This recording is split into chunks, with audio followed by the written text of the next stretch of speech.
I am back here with Behind the Sign. I've got a special guest, Liz. She is with EXP, Liz Brown with EXP in Richmond, Virginia. Welcome. Thank you. Thank you for having me. Well, you know what? I decided I was going to call you because you were probably my first realtor friend on TikTok. That's probably the truth. We've been here a long time. It had been a long time. When did you start with this silly app? I started TikTok. Well, I started watching it June of 2020. Okay. So then I posted my first video June 16th. How do I know that? Because I've scrolled to the bottom to look. Oh man, I haven't even looked at my dates. I haven't done that, but I think mine was like 2019. And Way to get there. Way to get there early. all I said, well, I've got teenage daughters and they spent infinite amount of time on that. And they started on Musically, right? So like this has been Right. something I've been watching. One of the things I committed to in my career was watching what my children do Right. and doing what they do because they're the next group of buyers. It may be 6, 7 years down the road, but at the end of the day, they're going to come back. And if they move back to my town and they're like, hey, I'm going to work with so-and-so's dad because I remember him, right? Mm-hmm. So I decided, I told my daughters, I was like, I'm going to get on TikTok. And making my first TikTok, I was so frustrated. I've got a short fuse when I don't understand something. You? Yes. Because I get like embarrassed and mad because I don't get it. Right. And so I get a short fuse, like I just do. And anyway, I told my girls, I'm like, I'm going to be TikTok famous before you guys. Sure And enough. were you? Well, I mean, it depends on what. I don't consider myself TikTok famous, but I had immediately, like within, I think maybe my fourth or fifth one had like 900,000 views. Wow. And so, yeah, it was fun. It was then all of a sudden my daughter's like cool with me being on TikTok. Mhm. Before that, they're like, no, dad. But the one thing that, I had a discussion with my wife about this because it was that app was, mostly kids dancing and people dancing. And my wife would be like, I just don't like it. I'm not every time I get on there, all I see are people shaking their butts. And I'm like, I get it. Mhm. But you're watching it like, and you watch the whole damn thing. So another one will pop up. Yep. If once you start swiping out, like I see a little girl dancing, I'm like, Gone. And then it was like 4 swipes, gone forever. I never see him again. Mhm. To this day, I don't see him. And they're, like those kids at that age, they do them like nonstop. So Mhm. you think a few would pop up, but they never do. And that's the one thing I do appreciate about TikTok is their Yep. algorithm shows you what you're interested in. Yeah. And your page probably looks very different from my page. It could be. I Could mean, be. I Mhm. don't have chickens. I I see a lot of I have kittens, horses, and chickens. Like I'm saving the animals over here. Am I really? No, I'm gonna make enough money to have someone else save the animals, but Yeah. I like watching them. I'm like, it gets me. Gets oh, You know what I like? My animals on my TikTok are goats. I love goats, man. They're so funny. They're yeah. crazy. And then Yeah. also dogs and deer. I'm Okay. a deer hunter, so like I've got the farming side because that was my first TikTok that went viral was about me buying a family farm. I remember that. And then there was like I hunt, so I've got a few hunting ones that are, have quite a few views. So those are the things I see as my fun, and then it's real estate. Real Yeah. estate, social media influencing. Yes. All of that. I see that as well. I don't sometimes I see the farming stuff because my husband is into farming and hunting and stuff. So, like I think it hears us talking about it. So then Yep. it's all of that as well. That creepy thing. Yeah, that creepy thing. Yes, it's a lot of the creepy thing. It's fine. Absolutely. So let's talk about the fact that you now consider yourself the TikTok coach, right? Like I am, yeah, you are a TikTok professional. professional. I don't know if I'm a professional, but I've done it enough that I can teach other people how to do it, and You I get like it. doing it. Yeah. Yeah.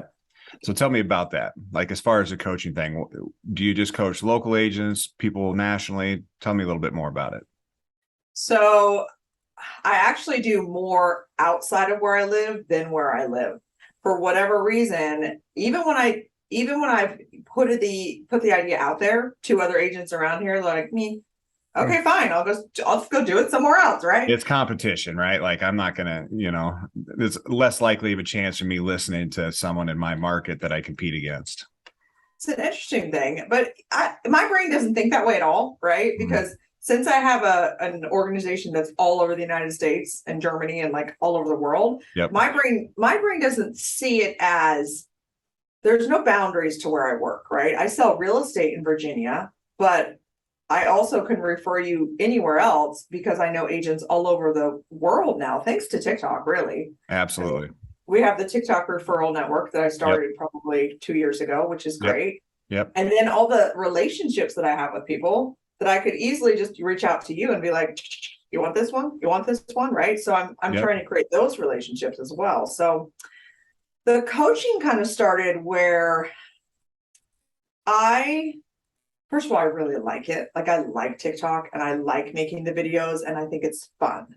Yep. So once I figured out that I could do it and that it was a fun thing for me to do, it became, I like selling real estate and I know that's what like pays my bills. I get that. Yep. But once you sold real estate for long enough, it's like another deal, another deal, another deal, another deal, right?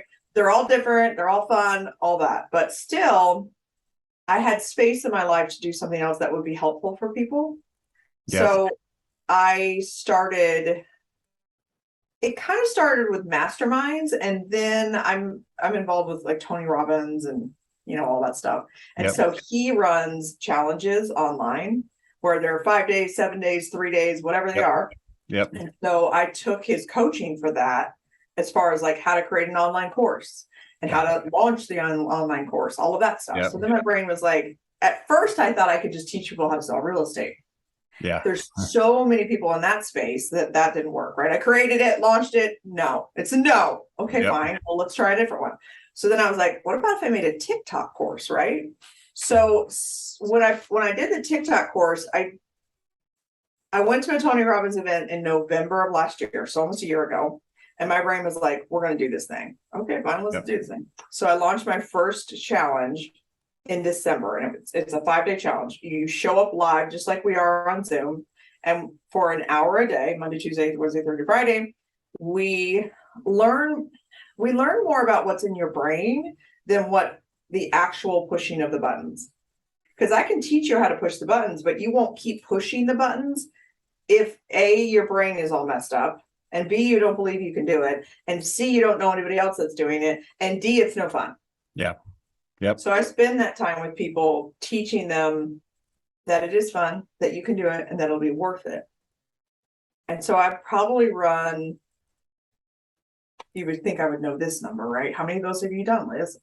Yeah. 6? Well, yeah. Maybe 7 of them. I do like every it's 4 like to 6 weeks. it's like when you sell a bunch of houses and you get used to it, you forget the number, you just keep going, right? Like it's just another house, right? So it's just another challenge. I'm doing one coming up, and it's the funnel of getting the people there, and then once they're there, getting them sticky enough to actually want to do it. And then after the fact, of course, you can buy my course, you can buy my personal coaching, you can buy, I have an accountability group that you can buy into, right? So there's that another stream of income there. I really like it. It's that fun. I think everything that has to do with the human is passion and following their passion and being happy. And, we can sell real estate all day long. Real estate, it is fun. And when we work with that first time home buyer, it is fun. And we do have a passion for that. Yeah. But our passion isn't taking phone calls every hour of the day and text message, people being angry. Nobody can be happy with that. Like that is a very difficult job of real estate that a lot of people don't understand. So finding your passion, and this is something that I've talked about and something that I push, is you need to find your passion and figure out how to use your passion in your job. Yep. And my passion was always cameras. I loved cameras. I loved photography. I wanted to teach photography. Well, when I got into business 2004, pictures were horrible. I mean, terrible. And so that's what I started. I was like, all right, I'm going to have better pictures than everybody. I'm going to market better than everybody. And as the world changes and it evolves into video, now, I mean, I don't know how to edit videos, but I hired someone to do that. Right. But the videos have become my thing, and being on camera has become like a passion of mine. I just enjoy it. but it also is like the main driver to marketing, the main driver to real estate. So fortunately and unfortunately, I had Todd Collins on and I told him this too. If someone sifts through my camera roll, they're going to think I'm a massive narcissist because all I have is pictures of me and videos of me. Like, Yep. oh my gosh, get over yourself, right? But that's what you have to do in order to keep up all this content and put out as much as, you're supposed to put out, or that you enjoy putting out, right? But and no matter what you do, if it's a profession, if you have a job, you have to figure out how to make that job fun, and taking your passion and weaving it into your job in some way is the best way to do it, in my opinion. Yeah. The video marketing changed my whole business and my whole life. Yeah. Like I was just selling houses, just selling houses, just selling houses. Now I have all these other things I do at the same time. And I get to sell houses to people who want to work with me. Yeah. Yep. And it's not just chasing a Zillow lead. It's not just, off city. It's not like I know that's always there, right? I have access to that. If I need it, I can pull one of those in, right? Yep. But really, isn't it fun when you get to work with someone who reaches out to you versus the other way around? Absolutely. Absolutely. And,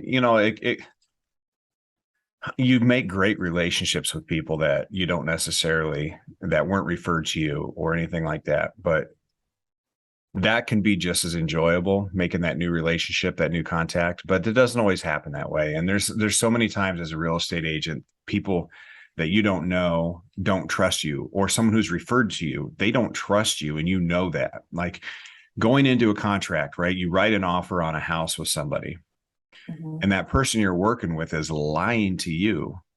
Like, oh, I wouldn't pay any more for this or this. And they're trying to negotiate you like, oh, this needs done and this needs done. And they're looking at you like, and I'm like, hey, look, I'm on your side. Right. Like the more I know that you care about, the more I can do what you're doing to me, to the other agent to negotiate for you. But when you keep stuff secret until the second round of counters, and then you blast me with it and you surprise me with it, so that part of it's frustrating is when you work with someone for like 6 weeks, you show them tons of houses, and then you find them a home, and then you realize that they don't trust you for whatever reason that is, just because some people can't open their, they just can't, they don't understand. I'm a real estate agent, they think I don't want to say, I think you're a car salesman, but they think you're a sleazy person, I guess is a better word for it, because you're just out to get the money. And like you said, when you're in the business and you're not really counting the houses that you sell, you end up realizing that I'm not in it for the commission. The commission is a great thing, but I know if I do my job and I do a good enough job, the money will be there and I'll be taken care of. Yeah. But we're seeing more and more discounts out there as far as commission goes. I never look at that, and when I see it, it frustrates me because I think they're not doing their seller service. Yep. So in our market, I don't know if you've seen it, but there are some smaller brokerages that'll come out. Typically it's a 3% to the buyer's agent. I don't know if that's common in Virginia. Well, now I'm seeing some 2.5s out there, which tells me a couple things. It says they can't negotiate for themselves. Yep. And then they reduce the buyer side commission. And like I said, I don't get angry about that because I just sell a house. I don't look at it. What I get mad about is the fact that that seller doesn't understand that that agent is putting out there a listing that may not get the attention that it deserves because they are cutting out people. And some people do look at that. Some people care about it. Mm-hmm. Yeah. They'll not show that house. Yep. Oops. Or you walk through it and it's a lot easier to pick stuff out in a house that you normally wouldn't say much about. There's that too. Yeah, it's real, right? Like that's 100%. That's not a thing that doesn't happen. So I have seen that lately, and you're right. It is what it is. It's not my job to pick the house for you, right? Yep. It's my job that once you find the house that you want, to make sure that it is a good house. But when I show houses, I say very little. Like I'm going to point out important things, things they might miss, right? Like, did you see this? Like if they're not noticing things, I'm going to be like, what about this thing? Like, this is Yeah. kind of important, right? But it's not my job to convince you to buy any house. No. And but you know what? There's been so many early in my career, it's like you walk in and you're like, oh, and then they're like, oh, I love that. And you're like, oh, it's not our job to make up someone else's mind on something because they have to, it has to be them. They're the ones living in it. And the more you push someone, the more likely you're going to see that house come on the market a year later with somebody else. Yep. But if they know you're sincere and you're in it for them, then, you know, they call you if they made a mistake. Right. Mm-hmm. And I've had this conversation recently where we've really got, especially in this market, you have to educate people. Like I had a buyer just yesterday, her dad, good friend of mine, and they were looking at the house together and he's like, yeah, you know, I'm just telling her to take it slow. And I go, it's funny. I should show you my text messages with her. I'm like, slow down, hold up. You don't let's just not like prounce on everything we can. Let's make sure that you make the right decision so you don't have to move again. But that's what it's all about. Like helping people as much as we can. But, I was on with Courtney. I don't know if you've seen Courtney, but Courtney, gosh, I got to bring crap on her last name. Courtney Benson. And, and she was saying that there's times when, people buy against her opinion. Like, really, I don't think you can afford this house right now. You probably should. But that's not our job to tell them that. No. We can give them, hey, here are some of the ramifications. You have to be an adult. Like, you have to be able to make these decisions yourself. Mm-hmm. And it's not fun watching the dumpster fire happen, but sometimes we do. Well, this is not my choice that you're living in this house. I'm not living in this house. Right. I want to lead you down a good path of because some people just, especially if you've never bought a house before, or maybe you've lived in a house for so long that you don't know what else is out there. Yeah. And so you get caught up in the frenzy of it all. Mm-hmm. I have a client who bought and sold, like, and there's what's going on there. It's not for me to figure out, right? Like, there's something to unpack there. So, am I going to continue to help her? Yeah, because I'd rather it be me than someone else who really doesn't care about her, right? As long as it's financially fine with her and her, finance people, then okay, fine, let's buy another house. Yep. And that's what I say about the relocation deals too. Like when relocation wants to take 40% of your commission now, which it was 20 when I got into business. Now it's like 40%. Right. Unless they want to work you to the bone, just doing senseless stuff. Right. I say the same thing. I'm like, typically I would say, you know what? No, like I'm not interested in that. But when I have a referral from a friend that has to use a relocation company, like you just said, I want to make sure they're taken care of. Yeah. I don't want someone who's okay with 40% because they only sell 3 houses. Right. That may not completely got a grasp on the market representing them. If they get referred to me or if they're a friend of mine, we take the hit. We want to make sure they're taken care of. Yeah. So I'm going to do this. I'm going to cut into this game that I decided. Tom Ferry has a what's hot and what's not. I don't know if you've seen him do that. I've heard it, but I haven't seen him. I'm a 90s kid. So I came up with this. I got 5 on it. So I got 5 on it. All right. I can't sing, but yep, exactly. So what? 5 questions and you rate it from 1 to 5. 5 is hot. 1 is not. 2.5, lukewarm. Okay. Just going to say something. You give me your response. TikTok now. 4. Hiring a real estate coach. 4. Pinterest. For me personally, 3. Instagram Reels. 4.5. And Zillow leads. 2. There you go. Hey, are you that person that gets a review and you cannot say excellent? You have to say good because you didn't go 5 on any of them. I don't really think, the only thing that I might think is a 5, depending on what it was. What I give 4s to? You gave 4s to TikTok. You gave 4 to hiring a real estate coach and 4 to Instagram Reels. Well, I think Reels are hot. I think Facebook Reels are more hot than Instagram Reels. Okay, let's talk about that. Okay, let's. So Facebook Reels, here's what I don't like about those. They show up on your feed. Yes. So if you post 4 Facebook Reels a day or 3, because sometimes you do, you know, I do 3 or 4. Yep. Then when you go down your feed, the house is like, all you have is you doing these videos. Like, I love Instagram Reels. Like, you can choose to go over to the Reels if you want. Mm-hmm. Or, you know what I mean? Like, they still show on your feed, don't they? if you share them to your grid. I always do. I'm saying, like, if someone goes to my Facebook page. Yep. And I'm putting Reels on there, all they're going to see is Reels, because I post a lot more Reels than I do actual posts. Me too. And so, like, I get nervous about cluttering up my Facebook feed, or like if someone goes to my Facebook page and just seeing all these Reels, right? Because I know on Instagram you can create your grid, and you know, I work on that to make that look pretty, right? But then you can shift over to Reels if you want. I never think that it's enough, so I don't care. Okay. And I don't make it. I have a VA. Instead of using Repurpose.io, since I have a lot of personal, like, Facebook page and a personal Instagram instead of a business, so I can have the music. I don't use the Repurpose.io. I have a VA that the day after I post a TikTok, she takes my TikToks and puts them other places, right? So I know there's a slight delay, and I guess I'm just obsessed and I don't care. So do you put them on YouTube Short as well? Yeah.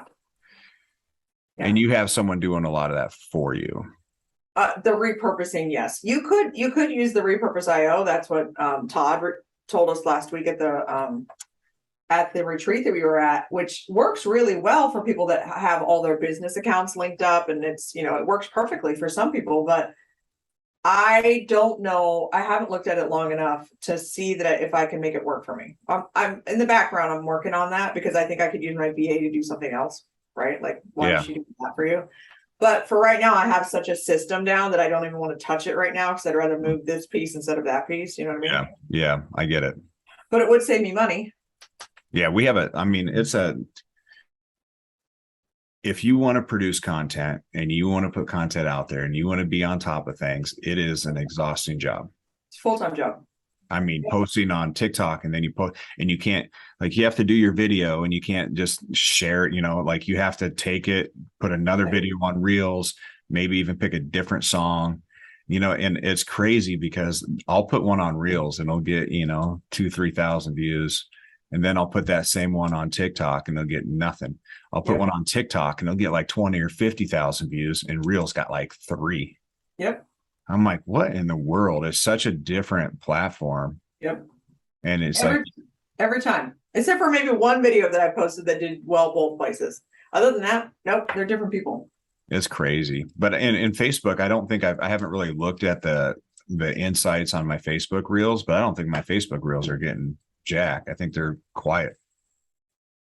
I think it's calming down, just like TikTok did, right? It was good for about 6 months, and now it's kind of like, now that everyone else is getting there. Because at the very, like, winter time, I was like, oh, what's this thing? And so then I started just moving all my stuff over there, and they would get crazy views. On your business? Well, it was on my personal page. Okay, so that's different. So, like, I don't post. I never really do much on my personal Facebook. I'm hardly ever on it. You know, people see me on social media all the time. I'm just not, because I just don't have the time to do that. And so I've been looking at trying to figure out how to put Reels on my business page. You can. And it just opened up. Like, I had been searching and searching and searching. It's been in the last month and a half where they actually have a Reels button. They gave you the button. What's that? They gave you the button. They gave me the button, right?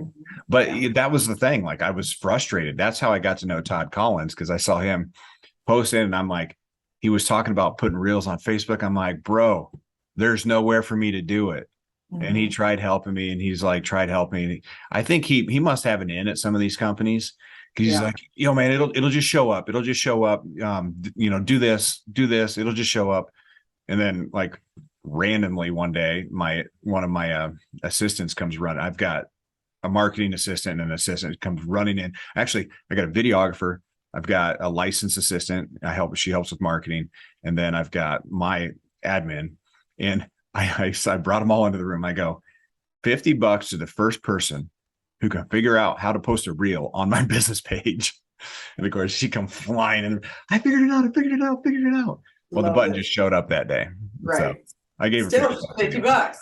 Yep, absolutely. But I was so frustrated with it because Todd's like, you got to do it. And everybody's, you got to do Facebook Reels. I'm like, I can't find it. I know I can do my personal page, but so maybe that's why I don't get many views, because I do it for my business. I think business is a little bit less, but I don't care. I post the same videos both places. Like, yeah, maybe I should be more selective, but I'm still selling real estate, right? Like, yeah. I'm still like, that is a full-time job, and so is this. So I'm like, something's got to give. So what gives is the making separate content for all the places. I make a TikTok and it goes everywhere. Yeah. Well, and what else gives is sleep. Well, there is that too. Oh my goodness, man. Like, there's only so many hours in the day. One of the things that Vandercheck said years ago was the best thing you can give somebody is time. Yes. And so one Christmas I gave my wife a little, those little vacuums that you can hang up in your pantry. Uh-huh. Like, that's like, no, don't give your wife a vacuum. Right. I looked at it differently, right? I go, she's like, a vacuum? I go, well, no, it's not necessarily the vacuum. It's the time that you'll save. And I go, I'm putting this here in our pantry because she's a clean freak, right? Like, I wouldn't sweep the floor as much as she does. Right. And so by that vacuum, and she's like, okay, whatever. And it was like a month later, she's like, this is the best gift I've ever had. So I love that. That's a win. That's a huge win. I anywhere that I can save a little bit of time, right? Like doing two things at once. Yep. I'm there for that, right? Like, so much to the place where, like, I have a Zoom call later. If I'm on a Zoom that I'm not in charge of, yep, that I'm not running, then I will be doing something else. Usually I'll be climbing stairs, I'll be going for a walk, like I'm moving while I'm on the Zoom, because that's where I can fit my cardio in. Yep. So Thursdays at 3, I will be on the stair climber. Tuesdays at 4:30, I will be on the stair climber, right? Because that's where I can fit my cardio in. And anything, I'm in the car, I'm either listening to a book, I'm on the phone talking to a client. Like, well, I wish I had a driver. Like, hey, you know what? So I wanted to start a business around that. So my sister-in-law, this all started with my sister-in-law. She was a teacher, and she mentioned, well, I'm going to work at Starbucks this summer. I'm like, the hell you are. Right. And I was like, why don't you do this? Or this summer, you drive me around. And she's like, really? I'm like, the summer is super busy. Yep. Always busy. It's safer than me trying to email and text and do all that kind of stuff while I'm trying to fly from place to place to place. You just drive me around. I'll pay you $15 an hour. And so then I started thinking, I was like, dude, would they need to make like an Uber business? Because I used to sell food and I'd have to drive about, 800 miles a day almost, it felt like, but I had to drive all over the countryside. If I could have sat in my back seat with my computer, made calls, entered orders, did that while someone drove me. Now I'm obviously, I wouldn't have the money to do that as a food salesman, but you talk like attorneys, big time people, like the Uber driver goes to the person, they drive their car, they sign off, they drive their car, that person's in their car driving, getting work done, going from place to place to place. At the end of the day, Uber driver gets back and goes, and they get paid for a day's work. Could work. I wonder why it hasn't worked. Is it because real estate is so like, is that why, or people don't put the value in it? Or probably. I mean, like, as far as just like, we all get nervous about spending money. Yep. Even so, like, for example, I've pushed back on my real estate coach for like 7 years about starting a team. Okay. And I didn't want to start a team because I always felt like I would always put them first. And when I need to sell a house and a lead comes in, I would feel guilty and give them the lead. Well, now I'm cutting my family short. and I might be hurting my ability to keep paying my employees because now I've got 4 agents that I want to make sure succeed. Right. And, listening to a lot of the Tom Ferry stuff, I'm big on Tom. I think he's great. I love his content. It motivates me. So he would say, when you start a team, you're going to go down. Yep. But then after a while, it's going to shoot way up above where you were. And it's hard for me to trust that, right? Like, I've got a family today. I've got employees today that I don't want them to suffer with hopes that it goes back up. Mm-hmm. And I think it's the same thing with everything. Like, we have to make a decision. Like, are we going to pay to get something done that may or may not pay us back? Right. AKA Zillow leads. But, like, you know what I mean? It's a difficult position to get in. And that's probably why a lot of people, what did I say? I'm selling myself short, or I'm slowing down my growth because I'm not open-minded enough to that, or risky enough for that. So you don't even have a buyer's agent? Not an actual buyer's agent, but I now have 3 team members plus my licensed assistant, which she is now the licensed assistant. She had to be licensed so that she could, help me with showings and stuff. But, again, like a licensed assistant, they work 8 to 5 or 8:30 to 4:30, whatever. Well, the showings I don't want to do are in the evening. Yeah. And so to make them work all day and be like, hey, yo, go show a house. Right. Yeah. If I do, obviously you throw them a bone, you pay them $50 or $25, right, depending on what it is. But, right, they've got lives too. So yeah, I get that. So was it worth it now that you've made the change? For the what? The team? Yeah, having a team. There's a lot more to it than that. I've shifted my mindset to where they all know, like, hey, if I need a lead, I'm not just going to hand it out. Like, right, you need to create your own leads. Okay. I'm going to help you create your own leads, but you have to do the things that get you there. And that's the only way they're going to be successful anyway. That's true. The more you give, the more people take and relax and don't push. Mm-hmm. Right. So we need to make sure that and I've learned this and I've taken it to heart. I need to continue to push people as far as they can be pushed to go out, my team members, as far as they can be pushed to go out and actually create leads. And right now is probably the toughest time ever to be in real estate and not be selling homes. It's tough. Yeah. Mm-hmm.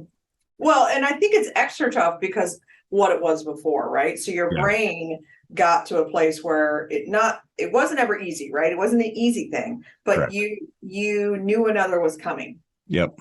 Quicker than it had maybe, 3 years before that. So then your brain changed a little bit, and now and it came really fast too, right? Like June of last year, it was still hot. And then it was like, done, we are done. I remember the last deal that I got that was like squeaked in. Yep. Right. And then the rest after that one deal was like, now it's different. This is now different. Different conversations, different marketing, everything was different with sellers after that one deal. And it closed in, I think it was June, might have been July, but they went up in June and they closed in July. And it was, oh, wow. Yeah, those closings in July and August, the buyers were like, oh man. And the attorneys that are here, we have attorneys who close deals, and the attorneys are like, yeah, rates are at 6.5% or rates are at 7% now. And they're like, really? Holy smokes. Yep. Thank God I bought when I did. Yep. And it's not that it will be this way forever. It's not that this is horrible. It's just that it's so different. And I think that maybe that should be the message, that I know your neighbor sold their house in 1 second. I know that. And you know that. So that's why this feels as hard as it does. I made a video, I don't know, a couple of weeks ago that, like, I know your neighbor sold in a week or in a day and your house has been on the market for 30. What are you going to do about it? Like, that feels bad. Yeah, I understand that feeling. So the conversations are just really different. They are. And I've had them, luckily I only have one resale listing right now. Well, I have 2, but one that's been on for a little while. And luckily he's extremely understanding. And he's like, even when he lists, he's like, I feel like I'm missing it, man. I should have done this a few months ago, but and he understands. And so I look up the market and I'm like, here's the deal. There's only been one like yours sell, and it was a new home. And that's what we've been battling. The house needs some renovations, but it's a huge house for the money on a beautiful lot. It's got a massive garage. Like, it's got everything that you could possibly want, but you're going to have to dump 150 grand into it. But that 150 grand you dump into it's going to be worth 200, 300,000 more. Just because it's hard. That's hard for a buyer though, because they don't do that math. They think 100 is 200 or 300, and then they don't buy the house. And they don't have the time to wait for the remodel, and I totally get it, but it's just like, man, someone's missing the boat here. I should go buy it. Hey, if I wasn't getting old and my knees didn't hurt and all that kind of crap. Not getting old. That's a story in your mind. It's a two story. If they had a bedroom on the main level, which is one of the problems, right? Like, in our market, if you want to spend, so our average sale price is going to be around 350, 400. Okay. If you want to spend 800,000-900,000 for a house, it's typically someone who needs a room on the main level, not a two-story, because someone who needs a two-story with all the rooms on the same level, they're busy paying for all their kid stuff and all that. Right. They don't have the extra cash to go out and buy an expensive house typically. And if they do, their kids are probably teenagers where they are fine. They want a room on the main level because they know they're getting older. Yep. So that's the other issue that the house has, is it's a true two-story. So, but it is definitely a different market. And I think it's key for us as agents to figure out how to navigate it. And the agents that can figure that out, that have been around the block, are going to succeed. They will. Yeah. We talked about it yesterday in a meeting where we're probably going to have to do things we haven't done in a while or ever. Yes. If you're a newer agent, 2 years or younger, you've never done any of this. Right. What's a price reduction? Do we do those? Yeah, we do those. And why? Yeah, and why and how? And is there a process? And how much is a price reduction? How do you even price a house? Like, actual real estate. Yeah. I haven't been doing this forever, right? I've been doing this for 6.5 years, right? So it's not forever. It's just a little bit of time. You've been doing this forever. In my 16 mind. Years. Yep. Yeah, in my mind, forever. So you've seen all of this. Absolutely. So I've seen a little of this, but I also have worked with a lot of people. My mentor right now, he's seen it all. And so he knows, like, this is just what we do now. Like, here you go. This is the next step. And if you don't have someone in your life, a mentor, a coach, that's why I really like a real estate coach, or at least a mentor or someone else or another group. That's why I created the crew, is what I call it. The masterminds are huge. We talk twice a week, right? Just me and my peeps. Yeah. And when a new one comes in, we love it because they have all kinds of new ideas. And there's no, even if we're in the same market, whatever, like, that's the beauty of the way that we are currently selling real estate, is that I believe there's enough. Yeah. This market makes you feel a little bit less like that, but I believe that I'm okay with my skills to know that if I need to sell another house, I can sell another house. Right. Yeah. So you're going to be okay. At the end of the day, you're going to be okay. And I feel the same way. And I think there's so many agents that have been waiting for this, because it needs to, when you've got the agents that are just dabbling and just, I'm a real estate agent, I sell 1 or 2 houses a year. Well, that's 1 or 2 houses they take from the person that's fighting for a full time, and you get, in our market, we have, in the height of everything, we had 3,500 realtors and we had 1,600 homes for sale. Yeah. Yeah. You want to talk about competition? That's crazy. But luckily the numbers have gone down as far as agents go, and it will continue to drop. We should have around 1,700, and our market can handle 5,000 or 6,000 listings. So, like, there's a massive, people who say that the housing bubble is going to crash and blah, blah, blah. And I do my videos, and I've had one that's got like almost 200,000 views, and a lot of people smack talking me, and that's fine. And I always go, hey, go watch parts 1 and 3, and you'll realize I'm in Des Moines, Iowa, and our market's not like it is in Arizona, not like it is in California. Yeah. And so, like, we sit with, right now we have like 2,900 homes for sale. That's where we're at right now. 52% of our inventory is new construction. Wow. That's very high. Yeah. But here's where my I can explain this a little further because we're on an actual Zoom with more than a minute. So we have a number of builders who are pulling back, not putting holes in the ground. Okay. So in the wintertime, usually they put holes in the ground this time of year so they can finish them off over the winter. They're ready for that spring market. Okay. Not this year. All of them are yanking the rug out from underneath it, and they're not putting holes in the ground. So with 52% of our inventory being new homes, as they sell over the winter, because people will still buy homes, as they sell over the winter, and we get into that spring, there's going to be less new homes available, which means lower inventory. Yep. And that's just the new home side of it. But then you got to think of, okay, what happens if they decide to deal with the recession? And so that's where I say, I listen to the economists, I listen to people, and they say, well, no, they're not going to reduce rates. It could be another year or two. And I understand that. But then I also look at just the facts, right? The facts say that when there's a recession in place, historically, they reduce interest rates on car loans, on homes, because they need to spur the economy. Yep. And so I look at that and I go, what if in March they drop those rates down to 4.5% or 5% again to try and get this economy back on track? Yep. And I get the interest rates being high is the fight against inflation. Inflation is our number one problem. Yep. But if they were to make that move, say in March, and in our market, all the builders didn't put houses in the ground, everybody that's locked into those 2% and 3% say, well, there's nothing out there for me to buy, so I don't want to list my house. There's no houses. We get right back in that same position we were a year ago, where people are diving after homes and multiple offers. Yep. It takes one flip of the switch to make this market chaotic again. Yep. So it's like you just kind of have to be, and that's in my market. Does yours sound somewhat similar to that? I don't think we have as many new builds as you guys, but still the resale inventory is not, it's not great. It's still low, isn't it? Yeah. No one's listing their house. It's like, I think we have 29 days of inventory, something like that. So, it's better than the 7 that we had at one time, 21 we had at one time. So it's eking up towards a month. Yep. Better, but it's still.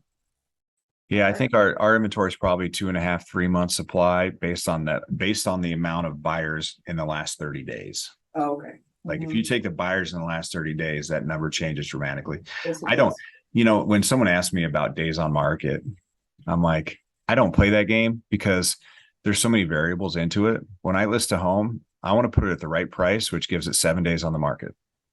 Oh. That's a great video. Have you made that video? I think so. I make a video about everything that pops in my head. That's just the way it is. But no, honestly though, like I don't like days on market because you have houses that are ridiculously overpriced on the market for 3 years. Right. Then you have new builds, which are 1 day on the market, which sway it. Right. And I know it's all averaging everything out, but I just, I look at what the market can handle. And in 2006, we had 6,000 homes for sale in our MLS. And since 2006, we've added like 10 different cities into our MLS, and we have 2,900 today. So, we also say, historically, I've heard 6 months supply is a balanced market. Right. And I think that's still the definition, but I hear people out there saying, a 3 month is about a balanced market. And I'm like, no, it's not. That's just like saying the recession isn't two consecutive quarters of negative GDP. Yeah, it is. Like you can't change the definition on these things. Just because. Yeah, just because. Because it doesn't work. Because you want to create, fear or whatever. Right. Like you got to go with the facts. You got to go with the facts. But I think we're all going to be okay. I think they need to thin the herd a little bit. The same goes with lenders. Back in 2008, maybe you weren't in the business then, but back in 2008, it was hard for mortgage brokers, just like it was for real estate agents. Right. And you saw less brokerages and more bank lenders back then because mortgage brokers are typically entrepreneurs, independent, and they struggle and they end up going back into the workforce. Mm-hmm. Same with real estate agents. Yep. So we're going to see some of that, but it's it's not a bad thing, but I really hate to put people on the street, you know, that are struggling, but the strong ones, the ones that work hard, the one that deserve it, they're still going to be around. Yeah, we'll all be around. I'm not going anywhere. I'm not going anywhere. I can't. All right, you're in it. You're in it to win it. I'm getting old and this is all I've done, man. Yep. Tom Ferry, I need a job. I want to coach. Right? You need something else. I don't know. Side hustle. Maybe you can start teaching TikTok, okay? Yeah, I don't know about that. I'll teach you how. The fun thing is that like we might have a little bit more time to start exploring and learning. Yeah. And I watched a video this morning and it was, you know how the universe just puts things in front of you that help you keep that perspective. Yeah. And there was a video of Warren Buffett saying that inflation, the best hedge against inflation is getting better at your skill. Yep. And I'm like, well, this is perfect because we have a little bit more time. I can learn to do a few more things, you know, and get better at what I do. And when the thing turns, we're going to be on fire. Yeah, of course you will. We'll just be right back at it. Yep. So here we are now doing Zooms and doing a YouTube show so that we can learn more and we get better at our craft, right? I love it. Yeah. Good. I think that's, you know, I like doing this because I love hearing from people like you and learning. I've talked more than I wanted to talk. I wanted you to talk more. We'll do another. Yeah, absolutely. But hey, it's a good conversation, right? Like this is what we need. And it's fun to hear the different markets. I had one with a gal in Canada and her market was almost identical to ours. It was crazy. Really? Yeah. Huh. Crazy. That is interesting. But I mean, Richmond's just a little place, right? Like it's just, I mean, I came from Portland, Oregon to here, and that was complete change. I mean, the medium sales price there versus here, completely different. The type what is your medium sale price there? It's almost 350, depending on, you know, the person, but it's almost 350 here. But when I moved here, it was like 250. So your market's really not that much different than ours. Yeah, probably about the same. It's just a small place. I mean, it's not. Yeah. I don't know. Small's relative. I live in Iowa. Fair. we got a lot of small places around Iowa. Yes, you do. Yes, you do. But our countryside is struggling a little bit. I think some of the small towns that, you know, people are starting to move to the bigger towns because there's just nothing available in them. Yeah. So I've heard that. We're definitely seeing a change there. So if someone wants to buy some cheap real estate, just to buy cheap real estate, call me and I'll hook you up with a $30,000 home in a town of 50 people in Iowa. Yeah. They're out there. Oklahoma, and that's what's out there too. So yeah, I've seen that. Absolutely. Well, Liz, I'm going to wrap it up, let you get back to your day. But hey, it's fun to actually get to talk to you in real life instead of just writing little notes on the TikTok. Yep. 2 years later. I know. Absolutely. I love it. Well, hey, make sure you go to the YouTube channel because it'll be there. I'll send you a link, and I appreciate you coming on, and we will definitely do it again and stay in touch. Okay, perfect. Thanks for having me. Absolutely.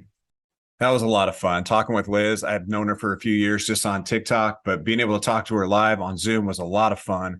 I appreciate you watching. Make sure you subscribe if you want to see more. Make sure you follow us on TikTok and Instagram and follow Liz as well. Come back next time and we'll see you soon.